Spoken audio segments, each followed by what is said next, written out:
சிம்ம ராசி அல்லது சிம்ம லக்னம் சார்ந்த நபர்களுக்கு பெண்களிடம் வாக்குவாதங்கள் இருக்கப்படாது.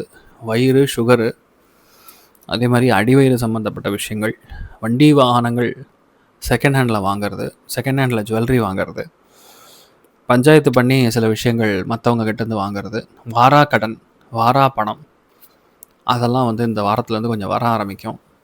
வேலை பெண்டை கழட்டும், சுத்தமாக டைமே இருக்காது, அந்த மாதிரி இருக்கும். ஒரு சில பேருக்கு திடீர் வரவுகள் இருக்கக்கூடிய அம்சம் இருக்குது. எதுவாக இருந்தாலும் நம்மளால் செய்ய முடியுங்கிற ஒரு கிளாரிட்டி இருக்கக்கூடிய ஒரு காலகட்டம். முக்கியமான பொறுப்புகள் எது இருந்தாலும் சரி, கண்டிப்பாக நீங்கள் அதை செய்து ஜெயிக்கக்கூடிய ஒரு பிராப்தம் உண்டாகும்னு சொல்லலாம். எந்த ஒரு வருத்தம் இருந்தாலும் சரி, இந்த காலகட்டங்களில் அந்த வருத்தங்கள் வந்து கொஞ்சம் கம்மியாகும். அவசியம் இல்லாத கோபம், டென்ஷன் இதெல்லாம் கொஞ்சம் கம்மி பண்ணிக்கிட்டு உங்கள் வேலையை நீங்கள் பார்த்தீங்கன்னா பெட்டராக இருக்கும். நைட் டைம் ட்ராவலில் ரொம்ப கவனமாக இருக்கணும். சாப்பாட்டில் கவனமாக இருங்க. ஆனால் திடீர் அதிர்ஷ்டத்தினால் பணம் வரும். நிறைய பேருக்கு திடீர்னு பொண்ணு செட் ஆகும். நானே எதிர்பார்க்கல, கல்யாண மண்டபத்தில் அந்த பொண்ணு ஓகேன்றச்சுங்கிற மாதிரி.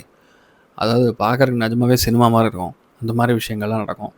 7ஆம் இடத்துல இவ்வளோ கிரகங்கள் உட்காந்துருக்கனால வேலை, மற்றவர்களால் நமக்கு ஏற்படக்கூடிய நன்மைகள் இதெல்லாம் கொஞ்சம் அதிகம் தான் இருக்கும். கேது இருக்குது. அதனால் எந்த விஷயத்தையும் வெளியே சொல்லாமல் பண்ணுறது தான் ஜெயிக்கும். சிம்மராசி நண்பர்களுக்கு மெயினாக இந்த காலகட்டங்களில் புது முயற்சிகள் எடுப்பதோட இருக்கிற முயற்சியை கண்டினியூ பண்ணுறது தான் சந்தோஷம். பஞ்சாயத்து பண்ணி வாங்க வேண்டிய விஷயங்கள்லாம் தாராளமாக வாங்கலாம்.